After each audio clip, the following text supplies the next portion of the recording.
بسم اللہ الرحمن الرحیم اللہم صلی علی محمد وآلہ واصحابہ اجمعین. جی چلیے.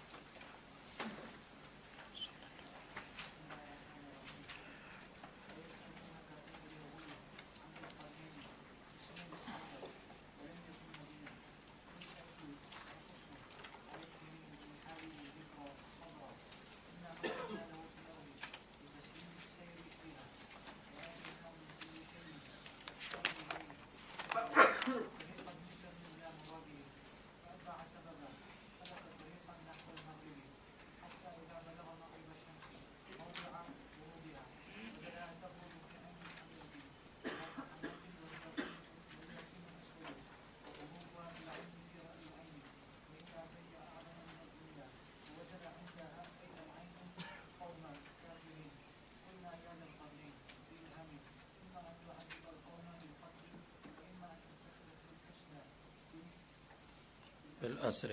جی چلیے. وَيَسْأَلُونَكَ عَنْ ذِي الْقَرْنَيْنِ، آپ سے سوال کریں گے مشرکین یا یہود ذو القرنین کے بارے میں.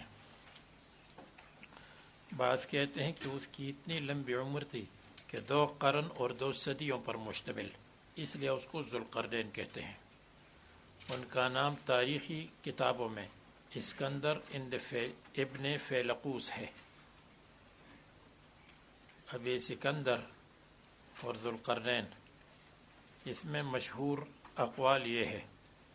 بعض کہتے ہیں ذو القرنین یونانی، اسکندری یونانی، بعض کہتے ہیں رومی، بعض کہتے ہیں حمیری، بعض کہتے ہیں فارسی.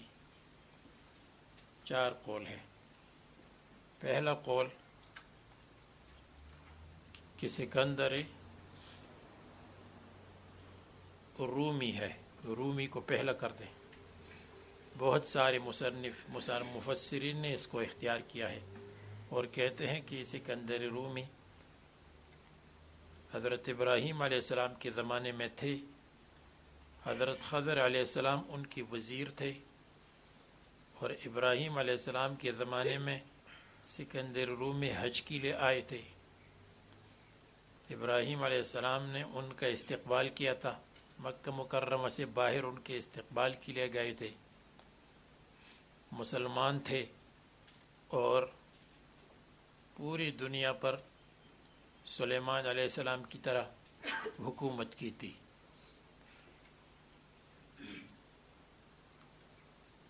تو ایک قول یہ ہے.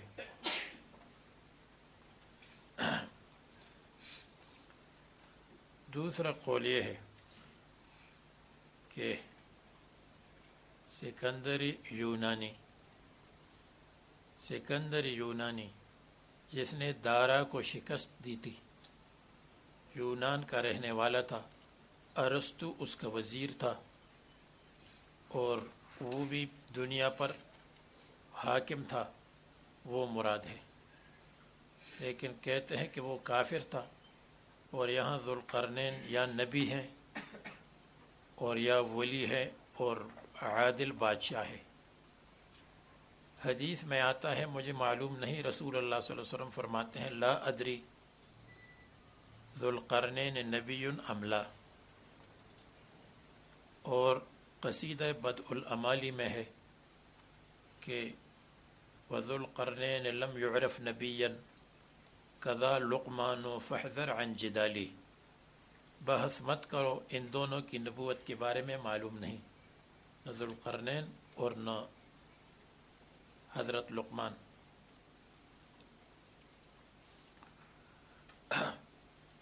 تو دوسرا قول یہ ہے کہ ذو القرنین یونانی ہے، یونانی کافر اور رومی مسلمان.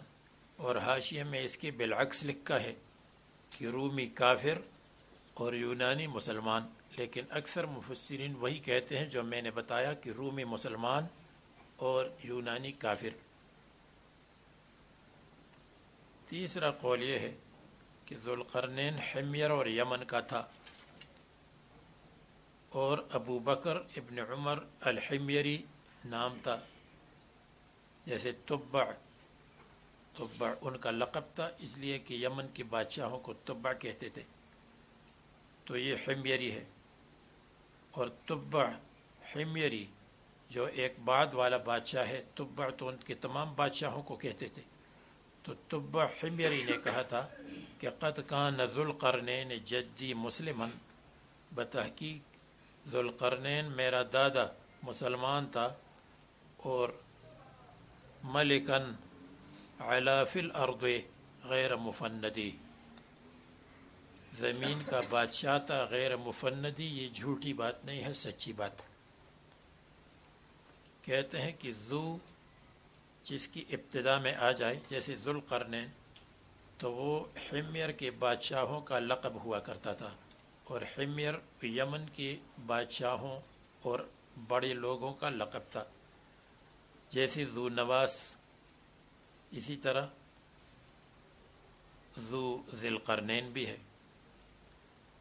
تو تیسرا قول جس کو آج کل جدید عرب اور عرب کے مورخین اختیار کرتے ہیں کہ وہ حمیری تھے، اور کہتے ہیں کہ رومی ہو یونانی ہو، ابراہیم علیہ السلام کے ساتھ ان کی ملاقات مشکل ہے، اور ابراہیم علیہ السلام کو ان کے استقبال کے لیے آنا بھی مشکل ہے، بخلاف حمیری کے یہ آسان ہے، اس لیے کہ یمن عرب اور مکہ مکرمہ سے قریب ہے۔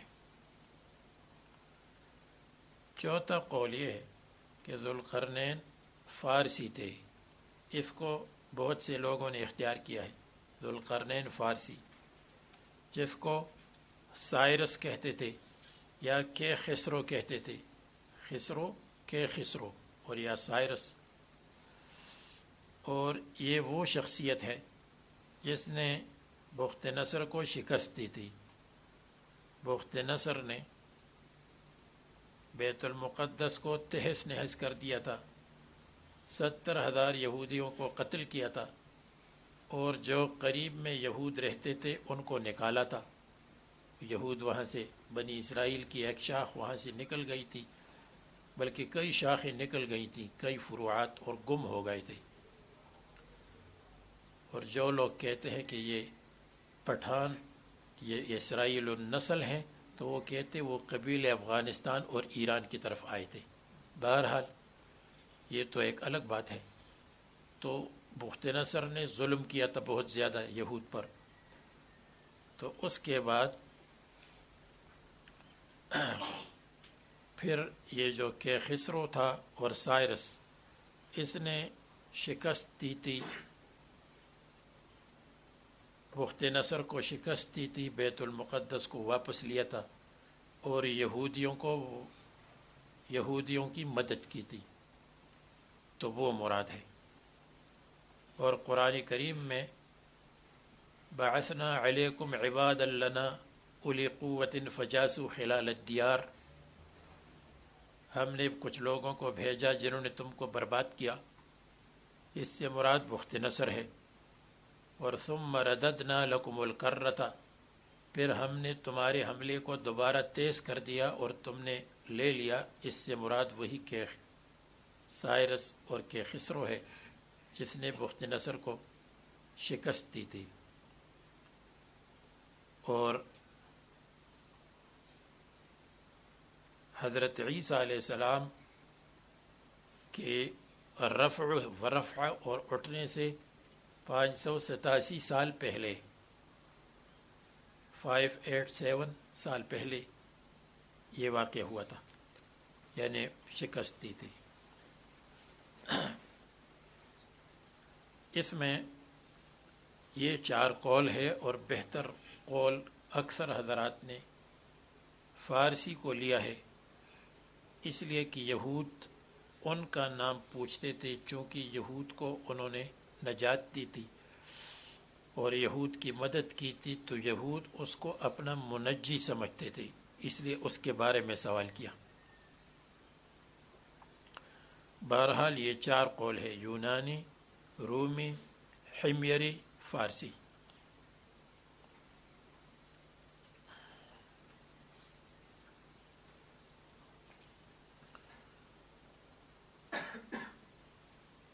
یہ اسمہ اسکندر حدیث سے ثابت نہیں ہے کہ اس کا نام سکندر تھا۔ یہ تاریخی روایات سے ثابت ہے۔ اس لیے زبردست بادشاہ کو سکندر کہتے ہیں۔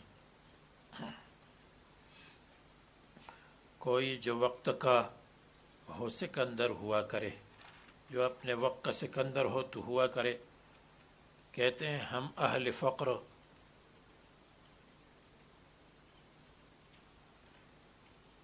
اپنی فقیری پہ ناز ہے یا اپنی فقیری پہ فخر ہے۔ کوئی جو وقت کا ہو سکندر ہوا کرے، وقت کا سکندر ہو تو ہوتا رہے، ہمیں کیا۔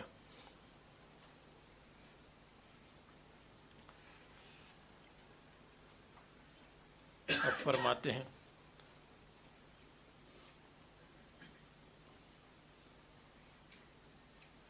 وَلَمْ يَكُنْ نَبِيًّا قُلْ سَأَتْلُو عَلَيْكُمْ مِنْهُ ذِكْرًا، آپ کہہ دیں سأتلو میں تلاوت کروں گا، یعنی میں بیان کروں گا، علیکم تم پر، منہ ذوالقرنین کے حالات کو، تو ذوالقرنین کے حالات آپ کے اوپر بیان کروں گا، ذکراً اے خبراً ان کی خبروں کو بیان کروں گا۔ سأتلو علیکم میں بیان کروں گا، علیکم تم پر، منہ ذکراً اے من ذکرہ ان کے ذکر کو، ان کے حالات کو میں بیان کروں گا۔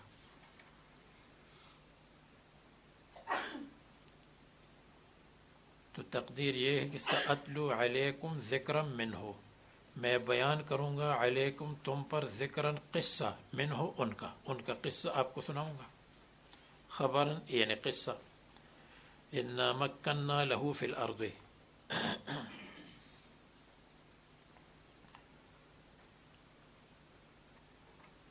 ہم نے ان کو قدرت اور طاقت دی تھی زمین میں، بتسہیل السیر فیہا، سیر کو اور چلنے کو زمین میں ان کے لیے آسان کر دیا تھا۔ وآتیناہم من کل شیء سببا، اور ہم نے ان کو دیا تھا من کل شیء ہر چیز میں سے، یعنی یحتاج الیہ جس چیز کی اس کو ضرورت تھی، تو ہر چیز کے ہم نے ان کو دیے تھے سببا اسباب، سامان۔ یا وآتیناہم من کل شیء علما، ہم نے ہر ضروری چیز کا علم اس کو دیا تھا، سبباً علم، سبباً سامان، سبباً طریقاً راستہ، یوصل الی مرادہ جو اس کو مقصد تک پہنچا دے۔ بعض کہتے ہیں سبباً اعلام الارض، زمین کے نشانات۔ فاتبع سببا، فتبع سببا، اتبع بمعنی تبع، پس وہ پیچھے لگ گیا، سبباً راستے کا، راستے کی پیچھے لگ گیا، یا سبباً اسباب کی پیچھے اور علم کی پیچھے لگ گیا۔ تو اتبع بمعنی تبع یا اتبع یتبع، اس کے معنی فاتبع، پس پیچھے لگایا اس نے، سبباً اسباب کو، اپنے مقصد کی پیچھے اسباب کو لگایا، اپنے مقصد کی پیچھے اسباب کو اس نے اختیار کیا۔ سلک طریقا نحو المغرب، راستے پر چلے مغرب کی طرف۔ مصنف نے سبباً کے ایک معنی لیے طریقاً، فاتبع سبباً، فتبع سبباً، پیچھے لگ گیا راستے کے۔ حتی اذا بلغ مغرب الشمس، یہاں تک کہ جب پہنچ گئے مغرب الشمس، سورج کی غروب کی جگہ پر۔ سورج کی غروب کی جگہ پر تو آدمی نہیں پہنچ سکتا، اور سورج غروب ہی نہیں ہوتا، وہ تو چلتا ہے دن رات۔ یعنی جہاں پر سورج کا غروب نظر آتا تھا سمندر میں،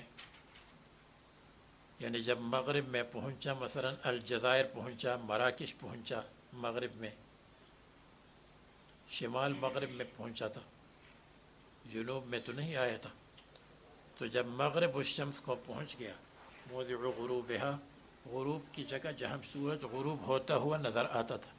مغرب یہ ظرف ہے، غرب یغرب سے، ضرب، نصر ینصر، نصر ینصر سے مغرب آنا چاہیے، منصور، لیکن مغرب آیا، اس لیے کہ سورج غروب کے وقت نیچے ہوتا ہے، تو ظرف میں بھی نیچے کسر آ گیا تاکہ لفظ مطلب کے ساتھ موافق ہو۔ اسی طرح مطلع الشمس میں بھی جس وقت مطلع یطلع، وہاں بھی مطلع آنا چاہیے، وہاں بھی مطلع آیا، اس لیے کہ سورج جب طلوع ہوتا ہے تو وہ بھی نیچے ہے، اوپر تو تب ہے جب اوپر آ جائے، نیچے ہے تو طلوع کے وقت نیچے ہے اور کسر بھی نیچے ہے، فتوافقہ حتی اذا بلغ مغرب الشمس، جب سورج کی غروب کی جگہ پر پہنچ گئے، وجدہا تغرب،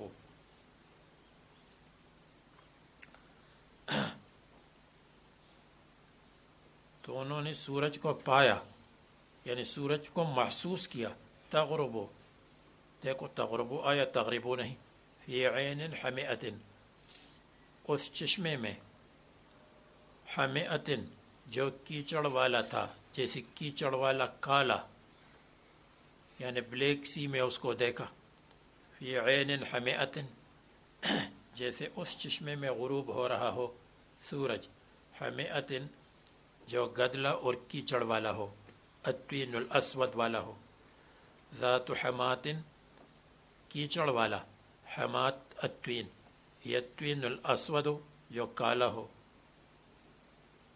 اور بعض کہتے ہیں فی عین حمیئت گرم پانی میں، عین چشمہ اور حمیئت کے معنی گرم۔ اب اشکال ہے کہ سورج تو غروب ہوتا ہی نہیں، اور اگر بالفرض غروب ہو تو ایک چشمے میں کیسے غروب ہوگا، جبکہ سورج زمین سے 13 لاکھ زمینوں کے برابر ہے، 13 لاکھ زمینوں کے برابر ہے سورج، یعنی آسان لفظوں میں سورج زمین سے بہت بڑا ہے، جب سورج زمین سے بہت بڑا ہے چشمے میں کیسے غروب ہوگا؟ فرماتے ہیں غروبها فی العین، چشمے میں یا سمندر میں اس کا غروب فی رأی العین، آنکھوں کے دیکھنے میں ہے، محسوس کیا، یعنی ایسا محسوس کیا جیسے ایک کالا چشمہ ہو اور اس کے اندر سورج غروب ہو رہا ہو، اس لیے کہ اندھیرا سا تھا تو اندھیرے کی وجہ سے ایسا لگ رہا تھا جیسے کالا چشمہ ہو۔ وَإِلَّا فَهِيَ أَعْظَمُ مِنَ الدُّنْيَا، ورنہ سورج اعظم ہے دنیا سے۔ وَوَجَدَ عِنْدَهَا قَوْمًا، اور پایا عندها اس چشمے کے پاس، یعنی اس سمندر کے پاس جس سمندر میں غروب ہو رہا تھا، قوماً ایک قوم کو، کافر، قال وجد عندها قوماً ایک قوم کو پایا، کافرین مقدر ہے۔ قلنا یا ذا القرنین، ہم نے ان کو سے کہا، اے ذو القرنین، یا الہام کے ساتھ کہا، اور یا اگر نبی ہو تو نبوت کے ساتھ کہا، قلنا یا بإلہام ان کان ولیا، بوحی ان لم یکن نبیا، اما ان تعذب و اما ان تتخذ فیہم حسنا، یا آپ عذاب دیں گے اس قوم کو قتل کے ساتھ، عذاب کے لیے ضروری نہیں ہے کہ قتل ہو، اس لیے تعذب کا مطلب یا ان کو سزا دیں گے، سزا قتل بھی ہے، سزا مار پٹائی بھی ہے، سزا جیل میں ڈالنا بھی ہے، نکالنا بھی ہے، وَإِمَّا أَن تَتَّخِذَ فِيهِمْ حُسْنًا، اور یا اختیار کریں گے ان میں حسناً حسن سلوک، اس کے ساتھ حسن سلوک اختیار کریں گے۔ یہ حسن سلوک مصنف کہتے ہیں قید کرنا، لیکن یہ زیادہ بہتر نہیں ہے، حسن سلوک کریں گے کہ آپ ان کو فدیہ ان سے لے کر ان کو چھوڑ دے، فدیہ لے کر چھوڑ دے یا معاف کر دے، ان کو چھوڑ دے بالفدیہ۔ قال، انہوں نے کہا، اما من ظلم، بہرحال جس نے ظلم کیا شرک کے ساتھ، فسوف نعذبہ، عن قریب ہم ان کو عذاب دیں گے، سزا دیں گے۔ نقتلہ یہ مصنف کی تفسیر ہے، نعذبہ عام ہے۔ ثم يرد الى ربه، پھر آخرت میں اللہ تعالیٰ کی طرف واپس کیا جائے گا، فيعذبه عذابا نکرا، اللہ تعالیٰ اس کو عذاب دے گا، عذابا نکرا، سخت عذاب، نکرا بسکون الکاف و بضم الکاف، نکرا شدیدا کے معنی میں ہے، یعنی جو منکر ہو، عجیب اور غریب، سخت ہو۔ واما من آمن وعمل صالحا، جس نے ایمان لا کر اچھے اعمال کیے، فلہو، پس اس کے لیے، الجنت الحسنہ، خوبصورت جنت ہے، جزاءً حال کونہ جزاءً، ایسے حال میں کہ ان کے لیے جزا ہے۔ فلہو خبر مقدم، الحسنہ الجنت الحسنہ مبتدا مؤخر، اور جزاءً حال ہے، اس کے لیے جنت حسنہ ہے، ایسے حال میں کہ یہ جنت الحسنہ بطور جزا ہے۔ اب اس میں مت پڑھو کہ حال مبتدا سے ہے یا خبر سے ہے یا فاعل سے ہے یا مفعول ہے، اس چکر کو چھوڑو، بس یہ ہے کہ جنت حسنہ بطور جزا ہے، یہ جزاءً حال ہے۔ اور یا جزاءً تمیز ہے، تو معنی یہ ہے فلہ الحسنہ، فلہ الجنت الحسنہ، فلہ المثوبۃ الحسنہ، جزاءً بطور جزا کے، بحیثیت جزا کے، تو بحیثیت اور بطور جزا یہ تمیز کے معنی ہو جائیں گے۔ اور تمیز آتی ہے وہاں جہاں ابہام ہو، تو جب ان کو جنت ملے گی تو کس حیثیت سے ملے گی؟ بحیثیت جزا کے۔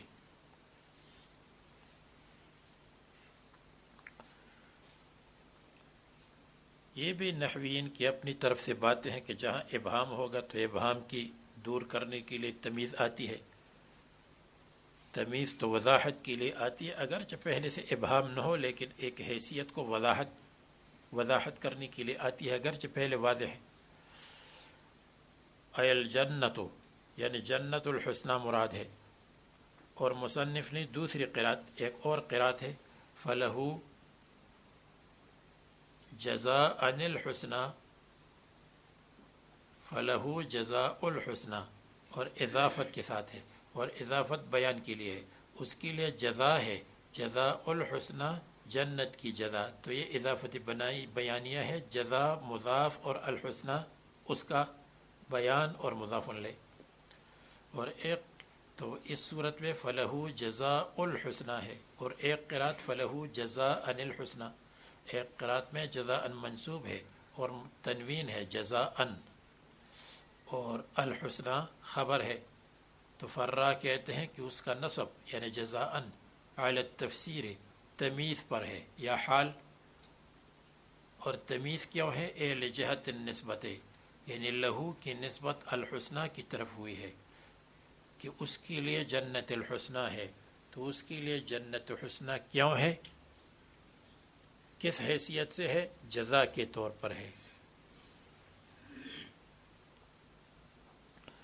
وَسَنَقُولُ لَهُ مِنْ أَمْرِنَا يُسْرًا،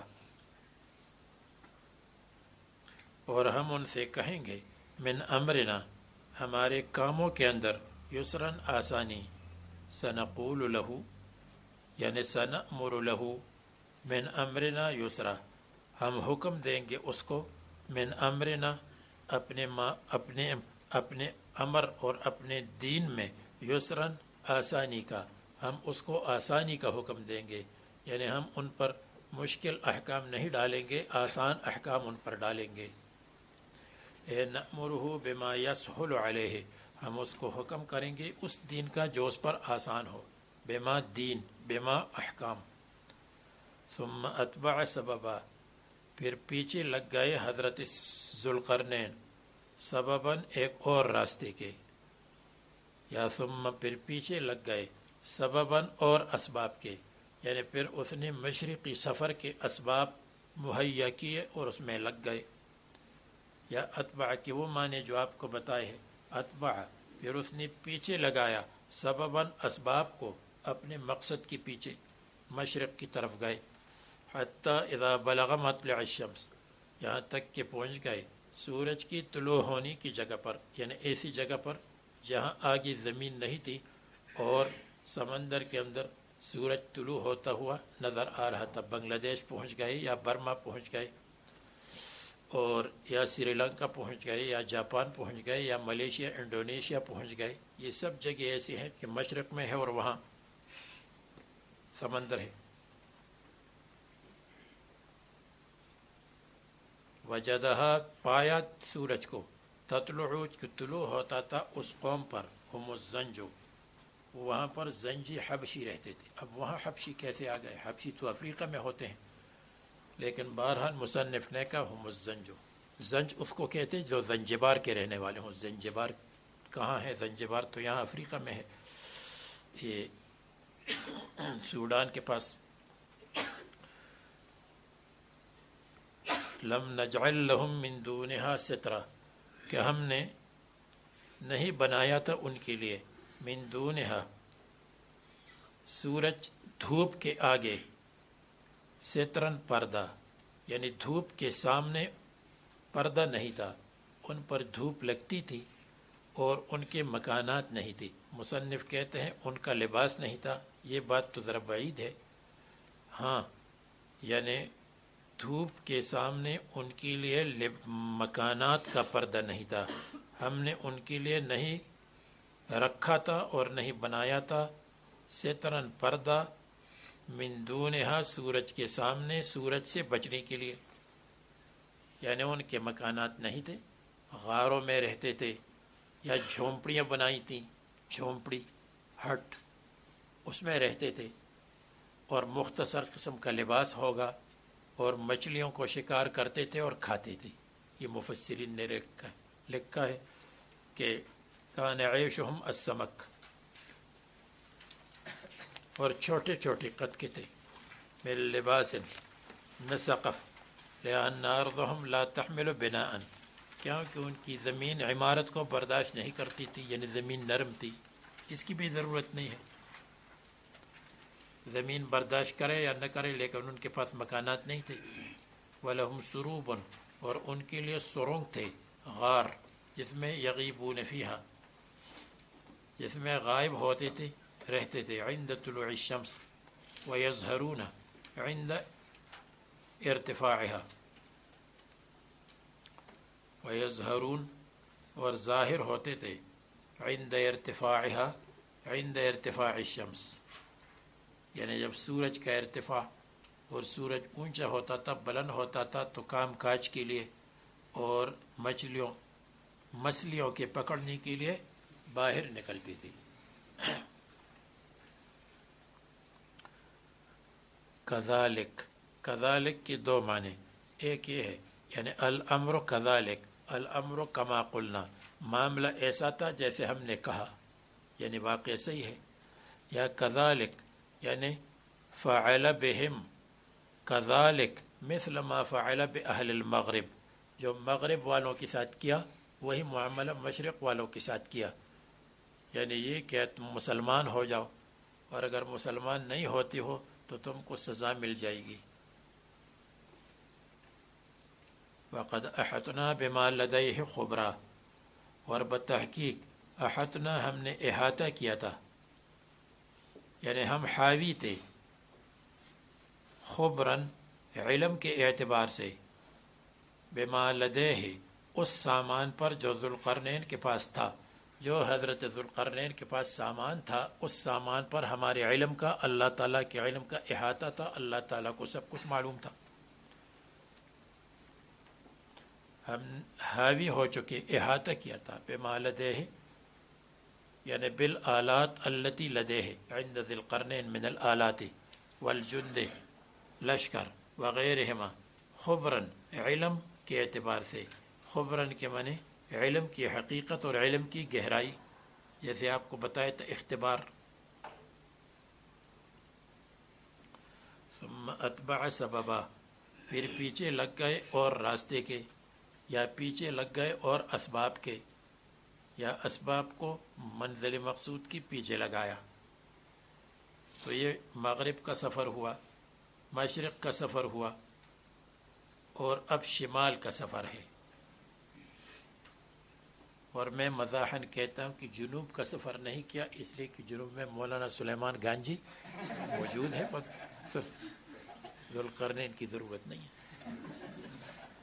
حتی اذا بلغ بین السدین، جنوب میں اس لیے نہیں آئے ہوں گے کہ پرانے زمانے میں شمال میں آبادی تھی، جنوب میں آبادی بہت کم تھی. یہ جو ساؤتھ افریقہ میں آپ کو بہت سارے لوگ نظر آتے ہیں، 800-900 سال پہلے یہاں جنگلاتی ہوں گے، کوئی نہیں ہوگا. جنوب میں آبادی بہت کم تھی، افریقہ بالکل محدود تھا،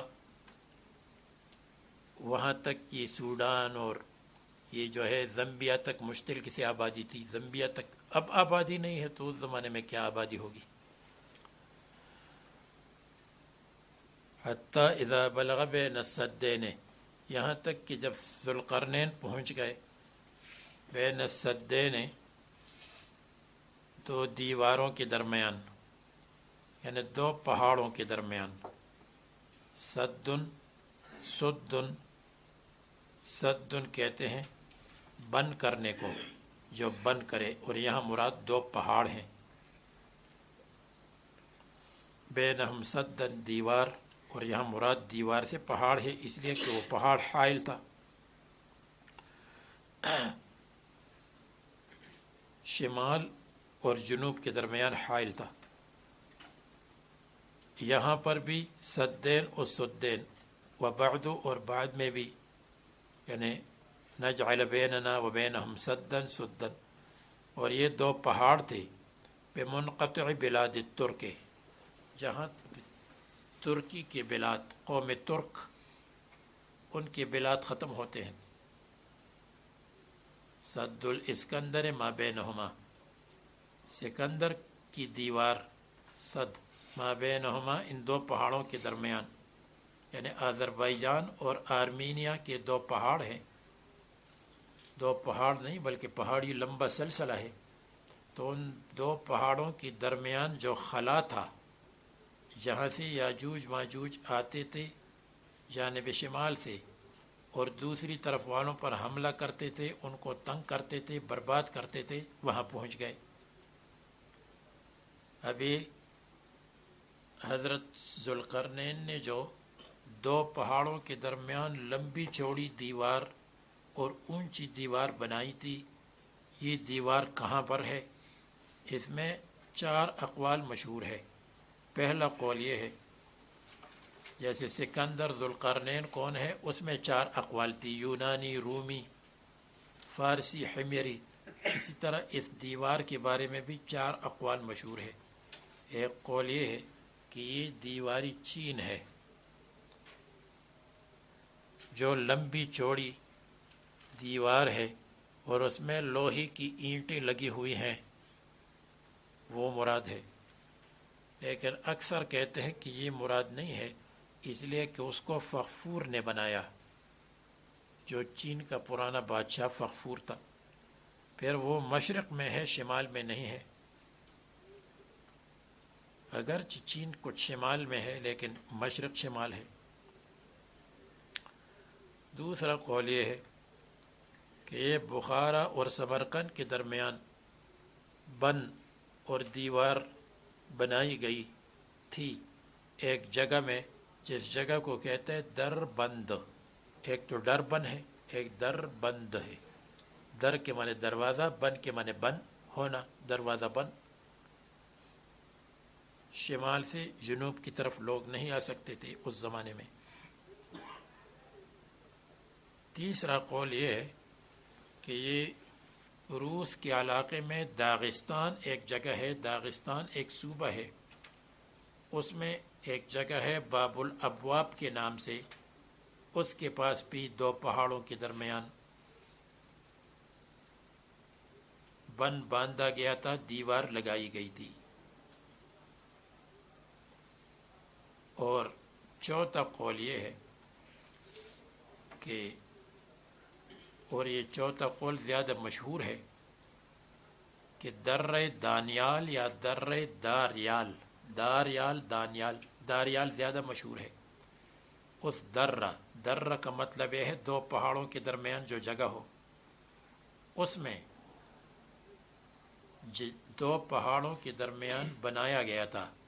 اور وہ 2 پہاڑ آذربائیجان کے پہاڑ اور آرمینیا کے پہاڑ، اس کے درمیان بنایا گیا تھا، جہاں پر پہاڑی سلسلہ ہے لمبا چوڑا، قفقاز کے نام سے، کوہ قاف جس کو کہتے ہیں اور قفقاز کہتے ہیں.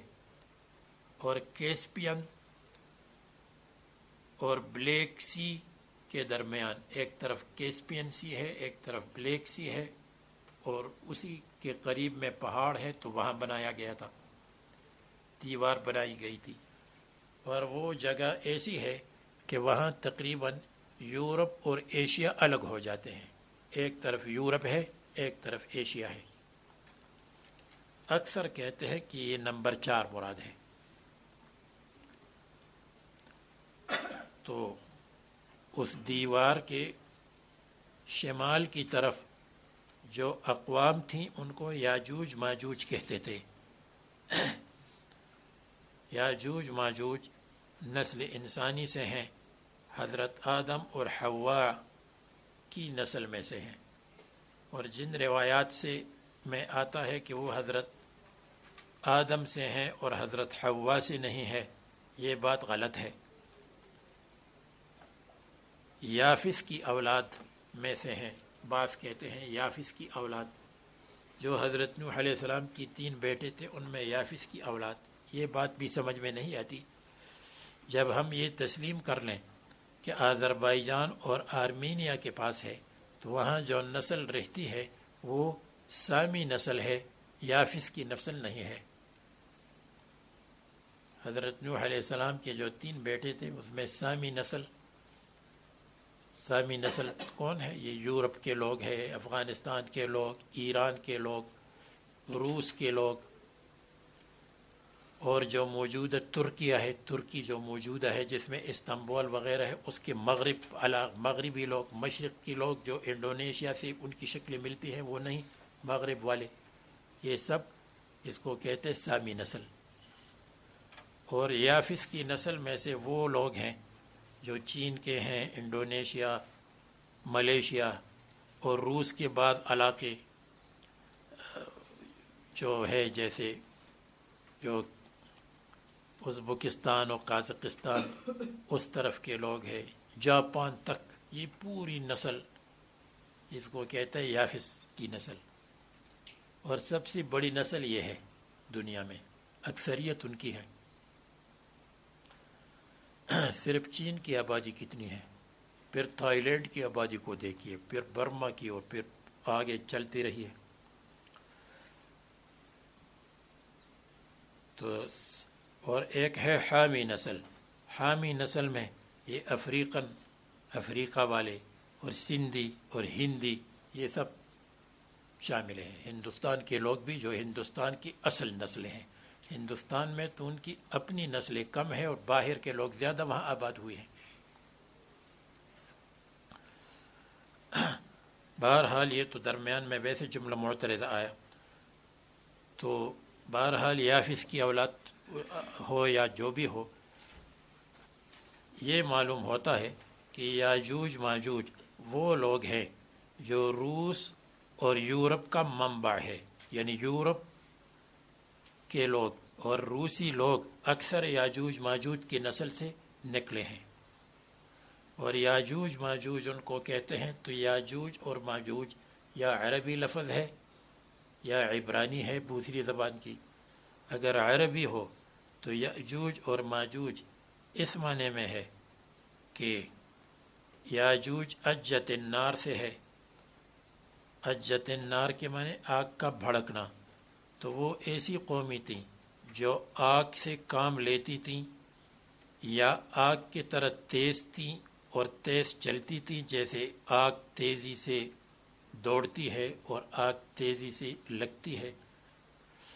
تو اس لیے اس کو یاجوج کہتے تھے، اجت النار، جس کے معنی آگ کا بھڑکنا، آگ کا گھومنا پھرنا اور آگ کا چلنا. اور ماجوج ہوگا موج سے. تو وہ دریا کی موجوں سے کھیلنے والی قوم تھی، یعنی مضبوط قوم تھی. اور یا جیسے دریا کی موجیں پھیلتی ہیں اور نقصان پہنچاتی ہیں، طوفان مچاتی ہیں جس میں سونامی آتی ہے، تو یہ بھی دوسرے لوگوں کے لیے سونامی کی طرح مضر تھے. اس لیے ان کو ماجوج کہتے تھے اگر یہ عربی لفظ ہو. تو یہ یاجوج اور ماجوج 2 قومی تھیں یا ایک قوم کے 2 نام تھے، لیکن وہ کون سے لوگ تھے؟ جو شمال کی طرف ہیں، اور شمال میں یورپ، روس، وہ جو دیوار سے اس طرف لوگ تھے وہی یاجوج ماجوج. اور بہت کثرت سے وہ لوگ رہتے تھے، بہت زیادہ تھے. اس لیے ان کی اکثر نسلیں پھر دنیا میں پھیل گئی ہیں، وہاں سے آئی ہیں اور دنیا میں وہ یاجوج ماجوج یعنی وہاں کی نسلیں پھیل گئی ہیں۔ تو بہرحال حدیث میں آتا ہے، رسول اللہ صلی اللہ علیہ وسلم فرماتے ہیں کہ اللہ تعالیٰ فرمائیں گے کہ جہنم کے لیے جہنم کی جماعت کو الگ کر دو، جہنم کی جماعت 1000 میں سے 999 کو الگ کر دو۔ تو لوگ پریشان ہو جائیں گے کہ جب 1000 میں سے ایک جنتی اور 999 جہنمی، تو پھر جنت میں کون جائے گا؟ تو اللہ تعالیٰ فرمائیں گے کہ تم میں سے ایک ہوگا اور یہ جو باقی ہیں یہ سب یاجوج ماجوج میں سے ہوں گے، یعنی وہ جو شمالی اقوام ہیں وہ اتنی کثرت سے ہوں گے جن کی نسلی دنیا میں پھیل گئی ہیں، وہی مراد ہے۔ یعنی وہ قوم مراد ہیں جو مشرکین اور کفار اور اس طرف جو یاجوج ماجوج کی نسل میں سے ہیں وہ لوگ، یاجوج ماجوج کی نسل یعنی کفار کی نسل۔ تو بہرحال قالوا یا ذا القرنین، انہوں نے کہا اے ذو القرنین، ان یأجوج و مأجوج مفسدون فی الارض، بتحقیق یاجوج اور ماجوج، حمزہ یأجوج مأجوج، ترکہا یاجوج ماجوج، یہ عجمی نام ہے دو قبیلوں کے، فلم ینصرفا اس لیے غیر منصرف، جو کہتے ہیں عربی ہے تو وہ کہتے ہیں غیر منصرف ہے علمیت اور تانیث کی وجہ سے، کیونکہ قبیلتن کی وجہ سے مؤنث ہے، اسم قبیلہ۔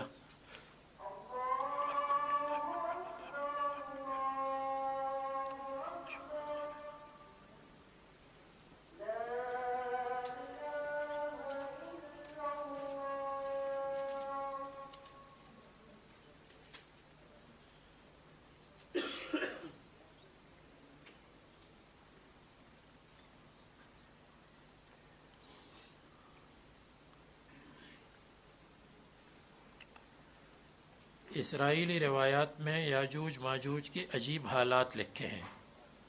مثلا یاجوج ماجوج بعض تو اتنے ہیں کہ ایک بالشت کے برابر چھوٹے، اور بعض اتنے لمبے ہیں کہ حضرت آدم علیہ السلام کی قامت سے ان کی قامت لمبی ہے،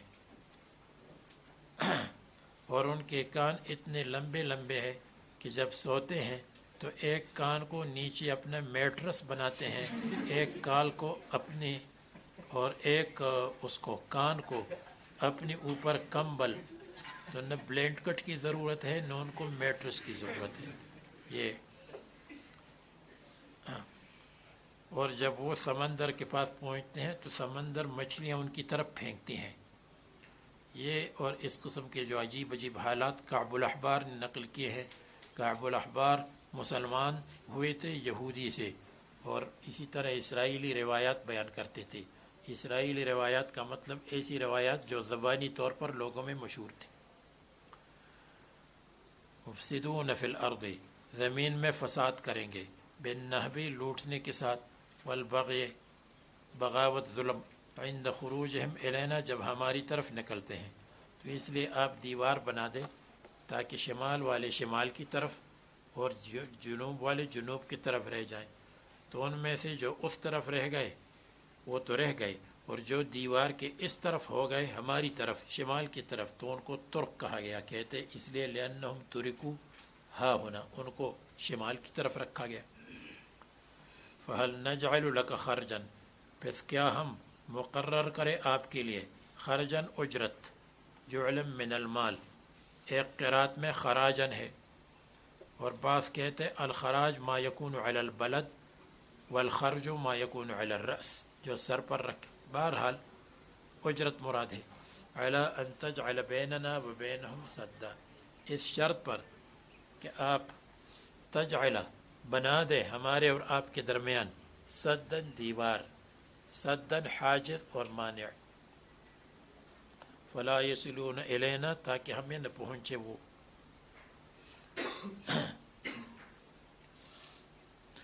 اور بائبل میں بھی ان کا ذکر ہے یاجوج ماجوج کا۔ تو بائبل کی عبارت ہے کہ اے جوج جو روش اور مسک اور توبال کے بادشاہ ہیں. تو روش یہ وہی ہے جو روس ہے، اور مسک وہی ہے جو ماسکو ہے، ماسکو کے پاس جو دریا ہے، اور توبال وہاں ایک دریا کا نام ہے. تو معلوم ہوا کہ وہی روس اور یورپ کی طرف ہے یہ. قال ما مک، یہ حزقیل کی عبارت ہے، یعنی بائبل میں جو حزقیل کی کتاب اور سپارہ ہے اس کی عبارت. قال ما مکنی ربی خیر فاعینونی، ذوالقرنین نے کہا ما مکنی فیہ ربی، جو قدرت دی ہے اللہ تبارک و تعالیٰ نے مجھے، فیہ مال میں، خیر بہتر ہے آپ کی اجرت سے. ما مکنی جو قدرت دی ہے، جس مال میں قدرت دی ہے اور اختیار دیا ہے. ایک قرات میں بن نونین اور من غیر ادغام یعنی مکننی، اور ایک میں مکنی. فیہ ربی من المال، اور یہ پھر لکھا ہے کہ کون سی قرات کس کی ہے، یہ نیچے لکھتے ہیں. من المال وغیرہ، مال وغیرہ، خیر بہتر ہے، من خرجکم الذی تجعلونہ لی، اس اجرت سے جو میرے لیے مقرر کرتے ہو. فلا حاجتی لی الیہ واجعل لکم السد، اور میں بنا دوں گا تمہارے لیے السد، بند اور دیوار. وہ دیوار ایسی ہوگی جیسے ڈیم، تبرعا مفت میں. فاعینونی بقوت، میری مدد کرو، بقوت قوت کے ساتھ، مزدور ہمیں دے دو. لما اطلبہ منکم، جو چیز میں تم سے طلب کرتا ہوں تو اس کے لیے آپ قوت دے دے. اجعل بینکم و بینہم ردما، تاکہ میں بنا دوں تمہارے اور ان کے درمیان ردمن، ردمن دیوار. ردمن اصل میں اس کو کہتے ہیں کہ کسی چیز میں رکھنا اور پھٹنا ہو، پھٹن، اور اس کو بھر دیا جائے تو اس کو کہتے ہیں ردمن. تو میں بنا دوں تمہارے اور ان کے درمیان ردمن دیوار، اور پر کرنے کی پر کرنے کا سامان، حاجزن مانع، حسیناً مضبوط، مضبوط باندھ لوں، اور مضبوط دیوار بنا دوں. تو آسان لفظوں میں ردمن دیوار، لیکن وہ دیوار اتنی چوڑی تھی تو اس کو دیوار نہیں کہہ سکتے، دیوار تھی، اور وہ دیوار ڈیم کی طرف چوڑی تھی. آتونی زبر الحدید، تم دے دو مجھ کو زبر الحدید، لوہے کے ٹکڑے، لوہے کے ٹکڑے اینٹوں کی طرح بنا دو اور وہ مجھے دے دو. قطعتاً علی قدر الحجارت، وہ ٹکڑے علی قدر الحجارت، پتھروں کی مقدار میں، التی یبنا بہا، جن پتھروں پر عمارت بنتی ہے. فبنا بہا، تو عمارت بنائی، بہا زبر الحدید سے. وجعل بینہا الحطب، اور اس کے درمیان لکڑیاں رکھیں، والفحم، اور کوئلہ. اس کی ضرورت نہیں ہے کہ اس کے درمیان حطب اور فحم رکھا. اس طرح کیا ہوگا کہ ذوالقرنین نے دیوار بنائی ہوگی، شمال کی طرف دیوار بنائی ہوگی پتھروں کی، سمجھ گئے؟ کس کی طرف؟ جنوب کی طرف. جنوب کی طرف بنائی ہوگی پتھروں کی، کیونکہ جنوب کی طرف سے تو کوئی خطرہ نہیں تھا. اور شمال کی طرف جہاں پر وہ یاجوج ماجوج تھے، ان کی طرف جو دیوار بنائی تو وہ کسی حد تک جو دیوار بنائی، کس چیز کی بنائی؟ لوہے کے ٹکڑوں کی دیوار. ایک حد تک مثلا 12 فٹ 13 فٹ اس طرح اونچائی تک لوہے کے ٹکڑوں کو بطور اینٹوں کے استعمال کیا. اب وہ لوہے ملانے کے لیے پھر کیا کیا کہ تانبے کو پگھلا دیا، تانبے کو آگ سے پگھلا دیا.